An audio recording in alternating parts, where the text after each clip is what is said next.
فأما الذين آمنوا فيعلمون أنه الحق من ربهم وأما الذين كفروا فيقولون ماذا أراد الله بهذا مثلا يضل به كثيرا ويهدي به كثيرا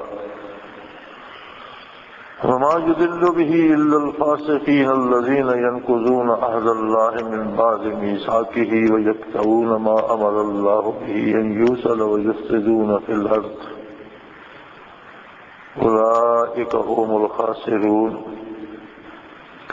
كيف تكفرون بالله وكنتم أمواتا فأحياكم ثم يميتكم ثم يحييكم ثم إليه ترجعون هو الذي خلق لكم ما في الأرض جميعا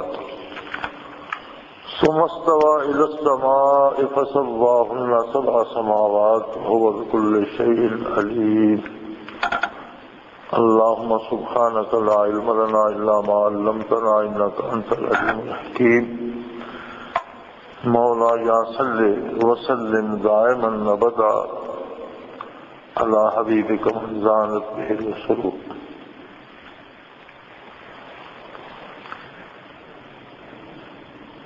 اللہ جل شانہ کو اس بات سے کوئی بات نہیں ہے کہ وہ کسی مچھر کی مثال دے یا اس سے بھی کم تر کسی مخلوق کی مثال دے. قرآن حکیم نے جب یہ مثال ارشاد فرمائی کہ ان گمراہ لوگوں کی مثال ایسی ہے منافقین کی اور کفار کی جیسے کوئی آگ جلاتا ہے اور وہ جب روشن ہو جاتی ہے تو اللہ کریم اس کی روشنی سلب فرما لیتا ہے. ایک جگہ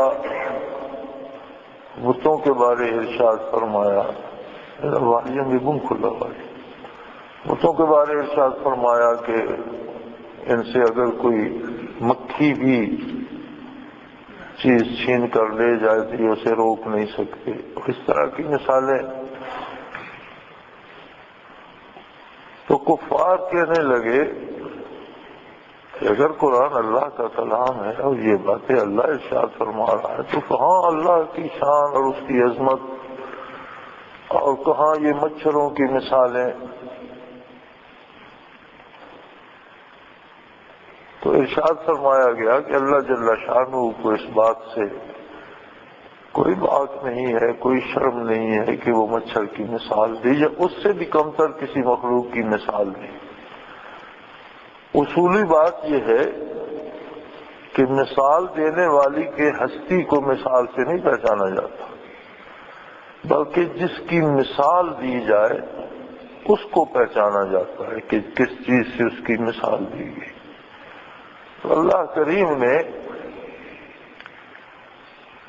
کافروں کی اور ان کے بتوں کی ان کے نظریات کی ان کے وجود کی ان کی ذات کی مثال مچھر سے دی. جس طرح مچھر حقیر اور کمزور ہوتا ہے اسی طرح ان کافروں کی کوئی حیثیت نہیں ہے اور اس بات میں کوئی شرم کی بات نہیں ہے اس لیے کہ قرآن کتاب ہدایت ہے.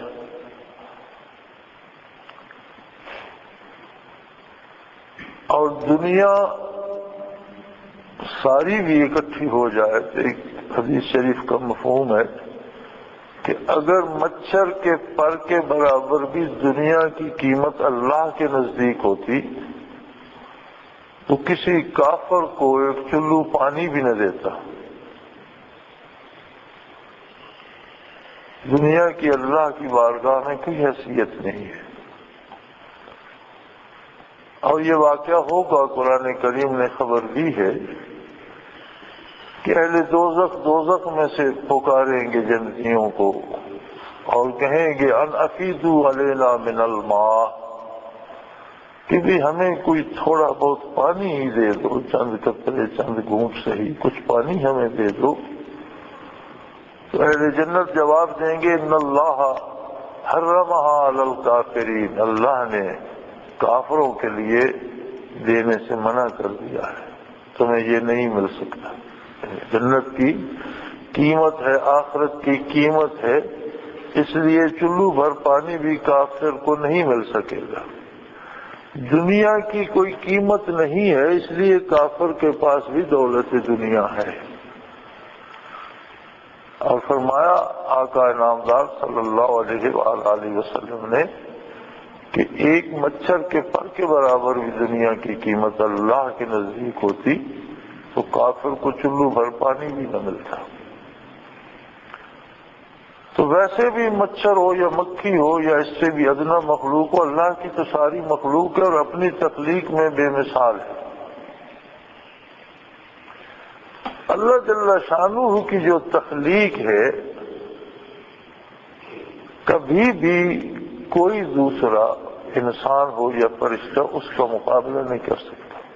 اب آپ دیکھ لیں کتنا بڑا ایجادات کا دور ہے، لیکن وہ جو میاں محمد صاحب نے فرمایا تھا کہ ایک مچھر دا پر بھجے کہ سارے ہی عالم لگے، پھر نہیں وہ ثابت ہوگا جو کر رہا ہے کہ اگر ایک مچھر کا پر ٹوٹ جائے تو ویسا دنیا والوں سے نہیں بن سکتا جیسا اللہ نے بنایا تھا۔ لاکھوں مشینیں ایجاد کریں، لاکھوں ایجادات ہوں، لیکن کوئی بھی ایسی مخلوق جو ایسی حساس ہو، جسے زندگی کا شعور ہو، جسے اپنی زندگی کے سلیقے آتے ہوں، جو اپنا گھر بنائے، جو اپنی اولاد پیدا کرے، جو اپنی زندگی گزارے، اپنی نسل چھوڑ جائے، کون پیدا کر سکتا ہے؟ مخلوق خواہ چھوٹے سے چھوٹی ہو، اللہ کی صنعت ہے اور اپنی ذات میں بے مثال ہے کہ ویسا کوئی دوسرا ویسی مخلوق نہیں بنا سکتا۔ اس لیے اگر مچھر کی مثال دی تو اس میں کیا حرج ہے؟ ہاں یہ بات ہے فَأَمَّا الَّذِينَ آمَنُوا فَيَعْلَمُونَ أَنَّهُ الْحَقُّ مِن رَّبِّهِمْ، بات وصولی کی ہے۔ جن کے سینے میں نور ایمان ہے اور جن کے دلوں میں ایمان ہے وہ سمجھ جاتے ہیں کہ یہ حق ہے اور یہ ہمارے پروردگار کی طرف سے ہے، خالق کائنات کی طرف سے ہے، اور جو کچھ اس نے فرمایا وہ حق ہے، اس لیے کہ ان کے دل میں نور اجابت ہوتا ہے اور اس میں مزید اللہ کی کلام کا نور شامل ہوتا ہے اور انہیں یقین کامل اس سے حاصل ہوتا ہے۔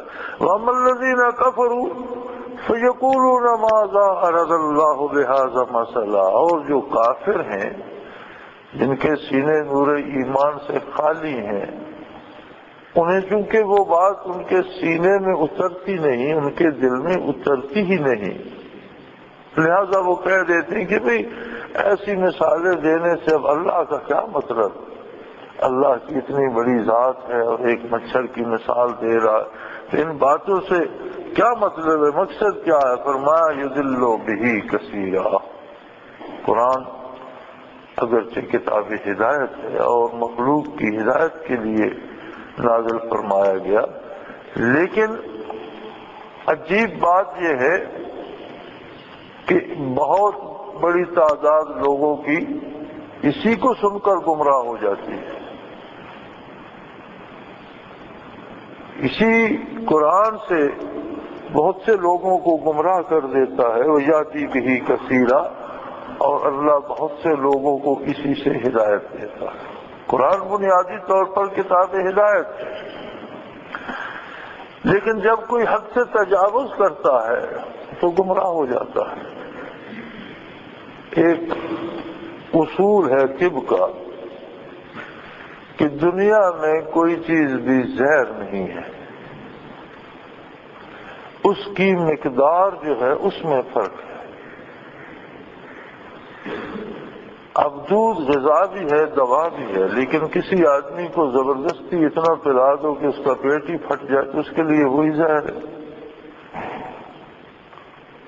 لیکن جن چیزوں کو سم الفار کو ہم زہر سمجھتے ہیں، لیکن طبیب اس سے علاج کرتے ہیں اور ایک بہت معمولی مقدار اس کی کسی کو کھانے کے لیے دیتے ہیں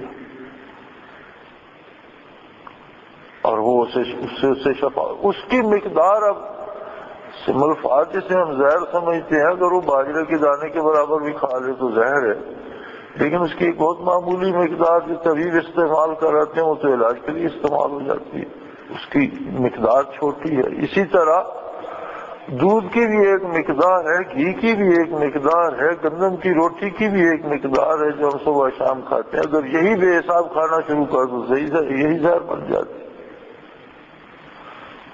تو جو حد سے تجاوز کرتا ہے اس کے لیے غذا بھی دوا بھی زہر بن جاتی ہے۔ اسی طرح فرمایا قرآن حکیم کتاب ہدایت ہے، لیکن لوگ اس سے بھی گمراہ ہو جاتے ہیں، اور اسی کے طفیل بہت سے لوگ ہدایت پاتے ہیں، ان کے نور میں مزید نور یقین میں اضافہ ہوتا ہے، جو نور ایمان ان کے دل میں ہے۔ جب وہ کلام الہی سنتے ہیں، جب وہ قرآن کریم کو پڑھتے ہیں سنتے ہیں، تو اس میں جو انوارات و تجلیات ذات باری ہیں وہ ان کے علم میں بھی اضافہ کرتی ہیں، توفیق عمل میں بھی اضافہ کرتی ہیں، اور یقین و ایمان میں بھی مزید اضافے کا سبب بنتی ہیں۔ اب جو لوگ گمراہ ہوتے فرمایا وما یضل بہ الا الفاسقین، اللہ صرف انہی کو گمراہ کرتے ہیں جو حد سے بڑھ جاتے ہیں۔ ہر بات کی ایک حد ہے، فسق ہوتا ہے حد سے نکل جانا۔ تو جو اللہ کریم کی بنائی ہوئی حدود سے متجاوز ہو جاتے ہیں، اور تجاوز بھی اس طرح کر جاتے ہیں کہ الذین ینقضون عہد اللہ من بعد میثاقہ، کہ اللہ سے کیے ہوئے وعدے کو توڑ دیتے ہیں۔ یوم الست کو تمام ارواح انسانی کو یکجا کر کے عہد لیا کہ الست بربکم، کیا میں تمہارا پروردگار نہیں ہوں؟ قالوا بلی، سب نے کہا کہ بے شک تو ہی ہمارا پروردگار ہے، تو ہی خالق ہے، تو ہی مالک ہے، تو ہی ہمیں پیدا کرنے والا بھی ہے، اور تو ہی زندگی کی ہر نعمت عطا کرنے والا بھی ہے۔ لیکن اس کیے ہوئے وعدے کو توڑ دیتے ہیں، حالانکہ بہت پکا وعدہ کر چکے تھے۔ وَيَقْطَعُونَ مَا أَمَرَ اللَّهُ بِهِ أَن يُوصَلَ، اور جن چیزوں کو جوڑنے کا حکم اللہ نے دیا تھا ان کو توڑتے ہیں۔ اسلام چند عبادات کا نام نہیں ہے، اسلام زندگی کے ہر قول و فعل میں موجود ہے۔ ہر بات یا ہر کام یا اسلام کے مطابق ہے یا اسلام کے خلاف۔ عبادات کا اپنا ایک مقام و مرتبہ ہے، اور عبادات کا بہت اعلیٰ مرتبہ ہے کہ عبادات بندے اور اس کے پروردگار کے درمیان ایک رشتہ، ایک کیفیت، ایک محبت، ایک تعلق قائم کر دیتی ہے۔ عبادات توفیق عمل عطا کرتی ہیں۔ قرآن حکیم نے ارشاد فرمایا ان الصلاۃ تنہی عن الفحشاء والمنکر، کہ عبادات، نماز کی باقاعدگی، نماز کی ادائیگی، اور دن میں پانچ بار اللہ کے حضور حاضر ہونا، یہ بے حیائی اور برائی سے روک دیتا ہے۔ بندے کو ایک احساس ہوتا ہے، اگر اس کی نماز رسمی نہ ہو تو اسے احساس ہوتا ہے کہ ابھی میں ظہر یا جمعے کے فرائض ادا کر کے فارغ ہوا ہوں، اور ابھی چند گھنٹے بعد پھر مجھے عصر کے لیے حاضر ہونا ہے۔ تو ان چند گھنٹوں کے درمیان جو وہ عمل کرتا ہے اسے ایک احساس ہوتا ہے کہ ابھی اللہ کے حضور سے میں آیا، ابھی پھر میری پیشی ہے، مجھے پھر حضور بارگاہ الہی میں حاضر ہونا ہے۔ تو یہ اسے بے حیائی اور برائی سے بچانے کا سبب بن جاتے ہیں۔ اب ہم معاشرے میں دیکھتے ہیں کہ ہم نمازیں بھی پڑھتے ہیں اور برائی بھی کرتے ہیں، تو اس کا مطلب یہ ہے کہ ہم نماز صحیح نہیں پڑھتے، نماز کے حقوق ادا نہیں کرتے، بر وقت نہیں پڑھتے، یا توجہ سے نہیں پڑھتے، یا اس کے ارکان ادا نہیں کرتے۔ کہیں نہ کہیں کوئی کمی ہے، یا ہمارا یہ احساس و شعور زندہ نہیں ہوا کہ نماز اللہ سے روبرو حاضری ہے اللہ کی بارگاہ میں، بلکہ قرآن کریم ارشاد فرماتا ہے ما کان لہم ان یدخلوها الا خائفین، مساجد کا جب ذکر آتا ہے تو فرماتا ہے یہ تو اللہ کی بارگاہ ہے جہاں اللہ کے حضور پیش ہونا ہے، اور یہ کسی کو مناسب نہیں ہے کہ جب وہ مسجد میں داخل ہو تو لرزاں و ترساں نہ ہو، عظمت الہی کا احساس نہ ہو، اسے پتا ہو کہ میں کس بارگاہ میں جا رہا ہوں۔ جس طرح آپ صدر یا وزیر اعظم کے اس میں جائیں دفتر میں تو آپ پر ایک خاص کیفیت ہوتی ہے، آپ اپنے آپ کو دیکھتے ہیں، کپڑے درست کرتے ہیں، بال سنوارتے ہیں، کوئی چیز خراب تو نہیں ہے، کوئی غلط چال نہیں چلتے، کوئی اونچی آواز میں ایک کیفیت ہوتی ہے ادب و احترام کی کہ میں اتنے بڑے گھر میں جا رہا ہوں اتنی بڑی ہستی کے ساتھ۔ تو جب اللہ رب العزت کی بارگاہ میں حاضر ہو فرمایا ما کان لہم، انہیں کسی طرح سزاوار نہیں ہے یدخلوہا کہ وہ مساجد میں داخل ہوں سوائے اس کے کہ وہ لرزاں و ترساں ہوں، عظمت الہی ان کے ایک ایک بنے منہ سے ہو پیدا ہو اور ان کی ایک ایک حرکت سے ظاہر ہو رہا ہو۔ اب یہ الگ بات ہے کہ آج کے لوگ ہم ایسے دلیر ہو گئے کہ مساجد میں ہم گولی چلا دیتے ہیں اور نماز پڑھتے ہوئے لوگوں کو شہید کر دیتے ہیں، بم بلاسٹ کر دیتے ہیں، پرواہ نہیں کرتے۔ تو یہ لوگ کون ہوتے ہیں؟ فاسقین، حد سے گزر جانے والے، اور یہ کردار گمراہی ہے، راستے سے بھٹک جانے والے لوگ ہیں۔ فرمایا یادی بھی کثیرم، بہت سے لوگوں کو یضل بھی کثیرم و یادی بھی کثیرا، بہت سے لوگ اس سے گمراہ ہو جاتے ہیں اور بہت سے لوگ اسی سے ہدایت پاتے ہیں۔ وما یضل به الا الفاسقین، اور کسی کو گمراہ نہیں کرتا سوائے اس کے کہ جو لوگ حد سے گزر جاتے ہیں، اللہ سے کیا ہوا عہد اور وعدہ توڑ دیتے ہیں باوجود اس کے کہ بہت پکا وعدہ کر چکے تھے۔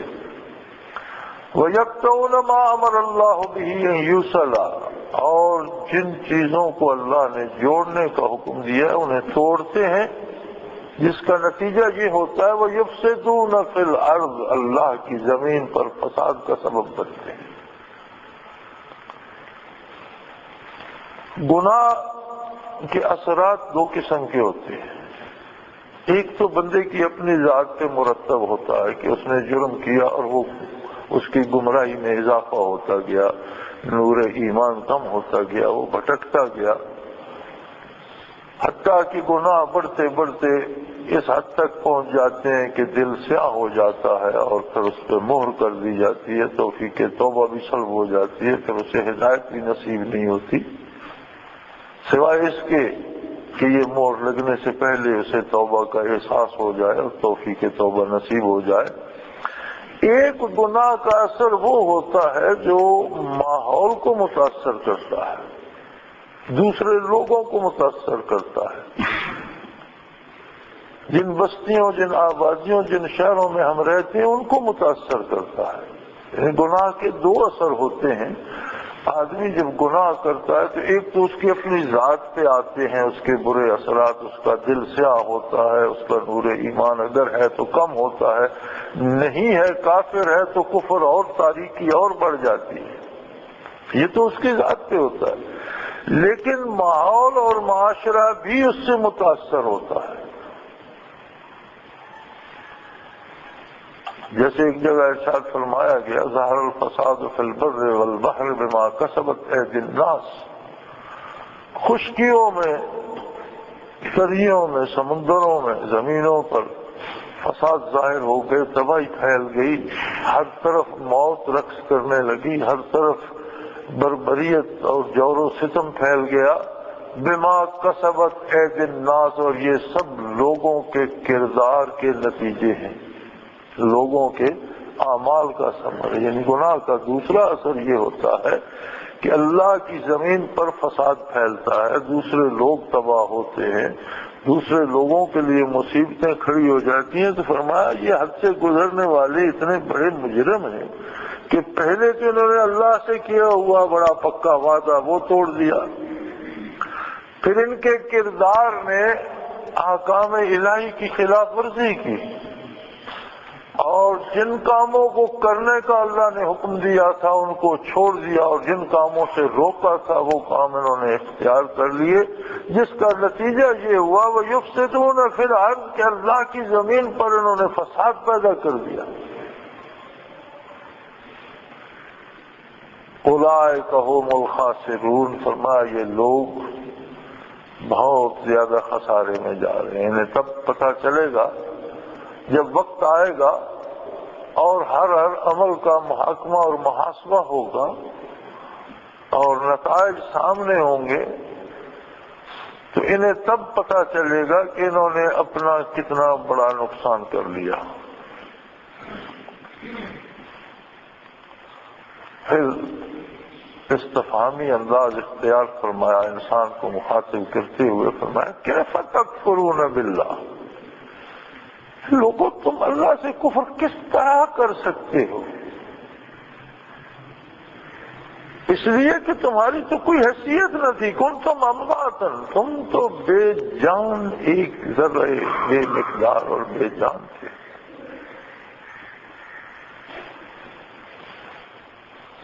ہم دیکھتے ہیں کہ سلسلہ توالد و تناسل جو بنی آدم میں چلا آ رہا ہے، تو صلب پدر میں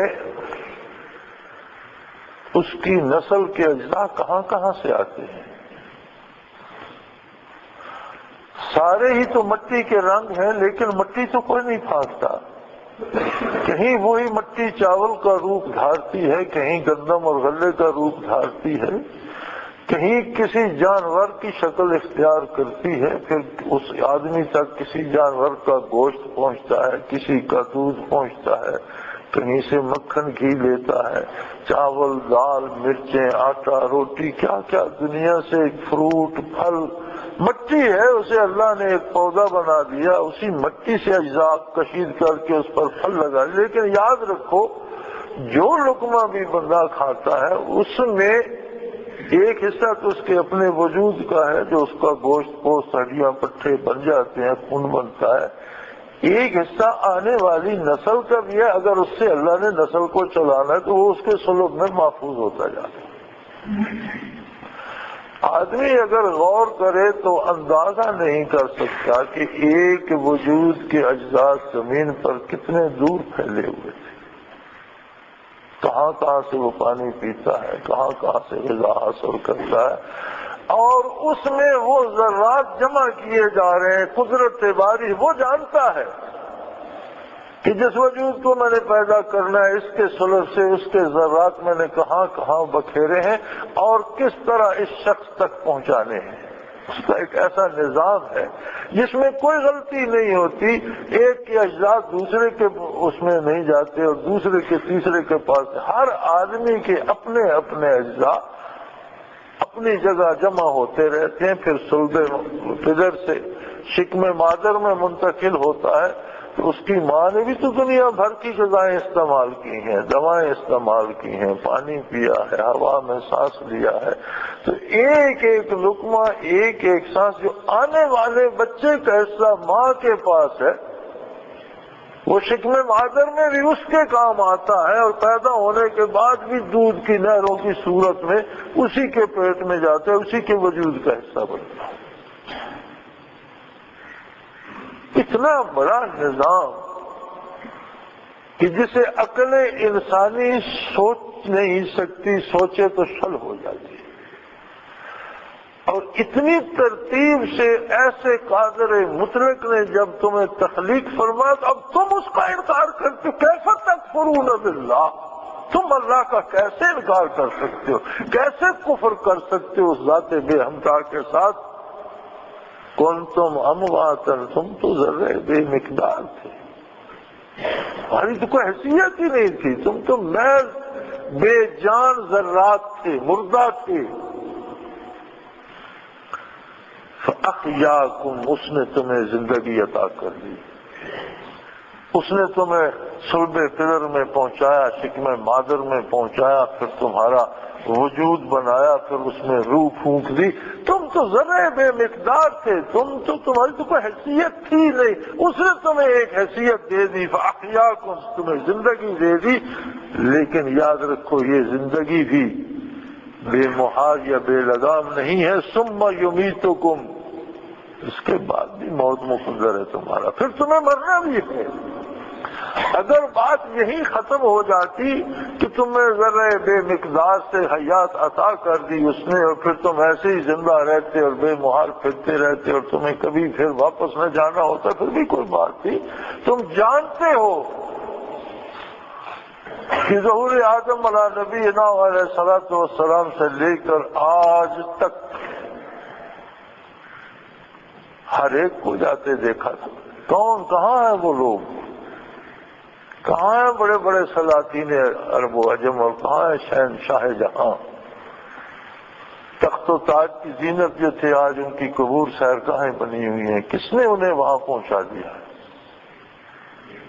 ایک زمانہ تھا کہ مغل شہنشاہوں کا بنگالہ سے لے کر کابل تک اور کشمیر سے لے کر دکن تک ڈنکا بجتا تھا.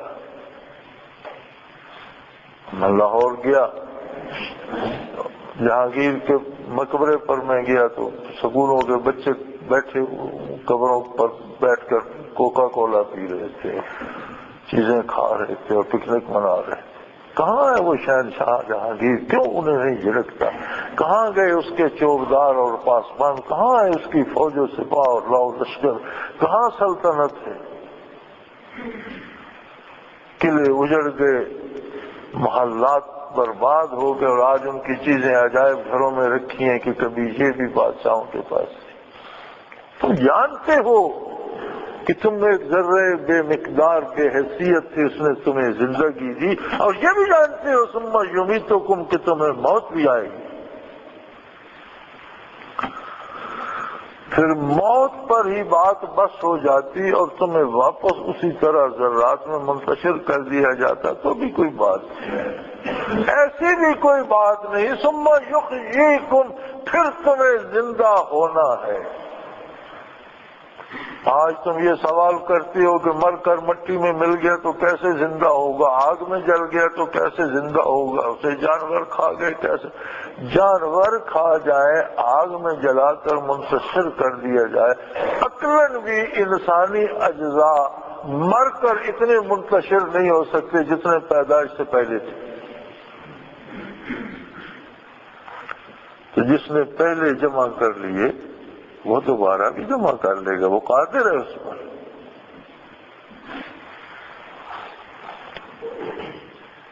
کفار نے پوچھا تھا نا کہ دوبارہ کون زندہ کرے گا؟ الذی خلق اول مرہ، وہ زندہ کرے گا جس نے پہلی دفعہ پیدا کیا.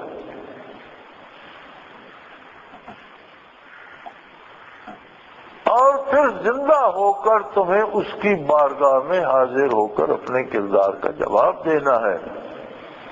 کیف تکفرون باللہ وکنتم امواتا فاحیاکم ثم یمیتکم ثم یحییکم ثم الیہ ترجعون. تم کیسے انکار کر سکتے ہو؟ تم ذرے بے مقدار تھے، اس نے تمہیں حیات دی، زندگی دی، انسان بنایا، طاقتیں دی، بے شمار قوا دیے، عقل دی، روح پھونکی تم میں، پھر تمہیں مرنا ہے. اب موت زندگی کا خاتمہ نہیں ہے. موت کو سمجھا ہے غافل اختتام زندگی، ہے یہ شام زندگی صبح دوام زندگی. موت تو ایک نئی زندگی کا شروع کرنے کا نام ہے جو کبھی ختم نہیں ہوگی. اس کے بعد تمہیں موت کے بعد پھر زندہ ہونا ہے اور پھر اللہ کی بارگاہ میں حاضر ہو کر جواب دینا ہے. اور وہ ایسا مہربان، اس کی کس کس نعمت کا شکر ادا کر سکو گے؟ والذی خلق لکم ما فی الارض جمیعا، روئے زمین پر بے شمار اس نعمتیں، جو جتنی نعمتیں پیدا فرمائے وہ سب تمہارے لیے پیدا کی. بادل تمہارے لیے برستے ہیں، ہوائیں تمہارے لیے چلتی ہیں، گلشن تمہارے لیے کھلتے ہیں، پھل تمہارے لیے پکتے ہیں، پرندے تمہارے لیے چہچہاتے ہیں، جانور تمہارے لیے اپنی جانیں دیتے ہیں۔ ایسا نظام بنا دیا، اللہ کی شان ہے۔ آج کی سائنس نے بہت سی چیزیں دریافت کی کہ چاند کے اثر سے یہ ہوتا ہے، فلاں سیارے کے اثر سے یہ ہوتا ہے، سورج کی تپش سے یہ ہوتا ہے۔ گویا سارے سیاروں اور ستاروں کی توجہ کا مرکز زمین اور کرۂ ارضی ہے کہ مختلف سیاروں ستاروں کی اس توجہ سے یا ان کے انعکاس سے یا ان کی روشنی سے اس پہ مختلف چیزیں بنتی ہیں، اور جو کچھ بنتا ہے فرمایا خلق لکم ما فی الارض جمیعا، سب کچھ تمہارے لیے پیدا فرمایا۔ آیہ کریمہ سے یہ مسئلہ بھی ثابت ہوتا ہے کہ بنیادی طور پر ہر چیز میں اباحت ہے، ہر چیز حلال ہے جب تک اللہ یا اللہ کا رسول اسے حرام نہ کرا دے۔ ہر چیز انسان کی خاطر بنی ہے، وہ چیزیں ممنوع ہیں جن سے اللہ نے روک دیا اور اللہ کے رسول صلی اللہ علیہ وسلم نے روک دیا۔ جس چیز کو شریعت نے حرام کر دیا، جس کی حرمت شریعت میں موجود ہے وہ حرام ہے، جس کی حرمت شریعت میں موجود نہیں اصولی طور پر ہر چیز حلال اور جائز ہے۔ فرمایا زمین پر تمہارے لیے جو کچھ پیدا فرمایا وہ تمہارے لیے پیدا فرمایا۔ ثم استوى الى السماء، پھر اس نے آسمانوں پہ توجہ فرمائی، فسواہن سبع سماوات، اور انہیں 7 آسمان بنا دیا۔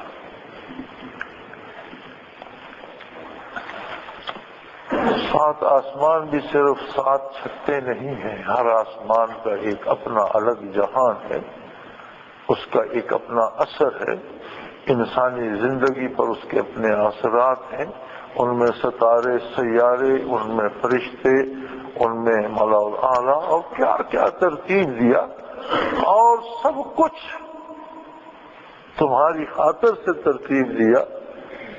پھر یہ بھی مت سوچو کہ اس نے بنا دیا اور بات ختم ہو گئی اور بات بھول بھال گئی، نہیں، وَهُوَ بِكُلِّ شَيْءٍ عَلِيمٌ، وہ ایک ایک ذرے کو جانتا ہے، ایک ایک چیز کا علم ہے اس کے پاس، جو کچھ اس نے بنایا۔ اگر علم الہی میں ہر چیز موجود نہ ہوتی تو کائنات اتنی پابندی سے چل نہیں سکتی۔ سورج اور زمین کے فاصلے میں اگر ایک ذرہ کم سے کم مقدار بھی روز کمی ہوتی رہتی تو دنیا کی اتنی زندگی تو ہے کہ شاید آج ساری دنیا بھی سورج کی طرح جل رہی ہوتی، اتنے قریب چلی جائے۔ اگر ذرہ ذرہ دور ہٹتی رہتی، فاصلہ بڑھتا رہتا تو شاید آج اتنے دور جا چکی ہوتی کہ ساری دنیا ہی منجمد ہو گئی ہوتی۔ کب سے چل رہی ہے، کب تک؟ جب تک اللہ چاہے گا چلے گی۔ ہر چیز اپنی حد پہ معین ہے، ہر چیز اپنے وقت پہ نکلتی ہے، ہوائیں اپنے وقت پہ چلتی ہیں، بارشیں اپنے وقت پہ برستی ہیں، ہر قطرہ وہاں پہنچتا ہے جہاں اسے پہنچنا چاہیے، ہر ذرہ اس وقت پھول اور پھل کی شکل اختیار کرتا ہے جب اسے اللہ اجازت دیتا ہے، اور ہر پھل، ہر دانہ، ہر ذرہ وہاں پہنچتا ہے جہاں اسے پہنچنا چاہیے۔ الا وَإِنَّ النَّفْسَ لَن تَمُوتَ حَتَّى تَسْتَكْمِلَ رِزْقَهَا، اچھی طرح سے نشین کر لو، کوئی متنفس تب تک دنیا سے رخصت نہیں ہوتا جب تک اپنے حصے کا ایک ایک دانہ اور ایک ایک گھونٹ پانی پی نہیں لیتا۔ اپنا رزق مکمل کر کے ہر کوئی جاتا ہے۔ جانے والے اگر کچھ چھوڑ کر جاتے تو دنیا میں ڈھیر لگے ہوئے ہوتے، فالتو کھا کر جاتے تو پچھلوں کے لیے کچھ بچتا نہیں۔ فرمایا نہیں، ہر شخص حتیٰ تستکمل رزقہا، اپنے حصے کا رزق پورا کر کے رخصت ہوتا ہے۔ تو فرمایا کیف تکفرون باللہ، تم اللہ سے کفر کر کیسے سکتے ہو کہ تمہاری کوئی حیثیت نہیں تھی، اس نے تمہیں انسان بنا دیا۔ کنتم امواتا، تمہیں تو کچھ جانتا نہیں تھا، تم تو ذرات کی شکل میں اور روئے زمین پر کہاں کہاں منتشر تھے، تم تو قطرے آب کی شکل میں سمندروں کا حصہ بنے ہوئے تھے، تم تھے کہاں؟ اس نے تمہیں بنا دیا، پھر بنانے کے بعد تمہیں پتا ہے کہ تمہیں مرنا ہے، اور موت بھی زندگی کا خاتمہ نہیں ہے، موت بھی ختم ہو جائے گی، پھر تمہیں زندہ ہونا ہے، اس کی بارگاہ میں حاضر ہونا ہے، اور وہ ایسا کریم ہے، کس بات کا حساب دو گے؟ والذی خلق لکم ما فی الارض جميعا، وہ ایسا قادر ہے کہ روح زمین کی ساری نعمتیں تمہارے لیے بنا دی، اب تم کس کا حساب دو گے؟ ہمارے پاس صرف ایک ہی راستہ ہے کہ اس کا شکر ادا کرتے رہو، اس کی عظمت کے گن گاتے رہو، اس کے ساتھ اپنا تعلق نور ایمان سے استوار رکھو، اس سے محبت کرو، اسے چاہو، اور اس کی چاہت اور اس کی محبت میں دنیا سے جاؤ، اور قبر بھی محبت کی روشنی نصیب ہو، اور اٹھو تو اس کے الہی تمہارے سینے میں فروز لاؤ۔ اس کے علاوہ اے نو انسان تمہارے پاس دوسرا راستہ نہیں ہے،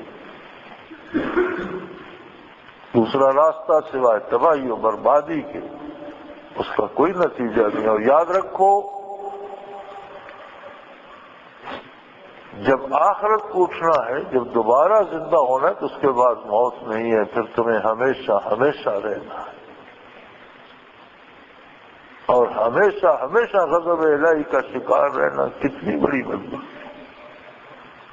اس لیے اللہ کسی کفر نہ کرو، نور ایمان اختیار کرو، اپنی قوت اطاعت پہ صرف کر دو، غلطیاں ہوتی ہیں وہ معاف کرنے والا ہے، کوتاہی ہوتی ہے وہ توفیق دینے والا ہے، لیکن اپنی کوشش تو کرو، غلطی ہو جائے تو اس سے معافی چاہو، اس سے رحم طلب کرو، وہ غفور الرحیم ہے، اسے پکارو، اس کی بارگاہ میں آؤ، وہی ہے جس نے روئے زمین کی نعمتیں تمہارے لیے پیدا فرما دی، آسمانوں کو تمہارے سر پر چھت بنا دیا، انہیں 7 آسمان بنا دیا، اور یہ مت بھولو کہ بنانے کے بعد وہ کسی چیز سے غافل نہیں ہے، وہ ہر شے کا علم رکھتا ہے، ہر چیز اس کی، لا تتحرک ذرۃ الا باذن اللہ، ایک ذرہ اسی کے حکم سے حرکت کرتا ہے، اس کی عظمت کا احساس کرو۔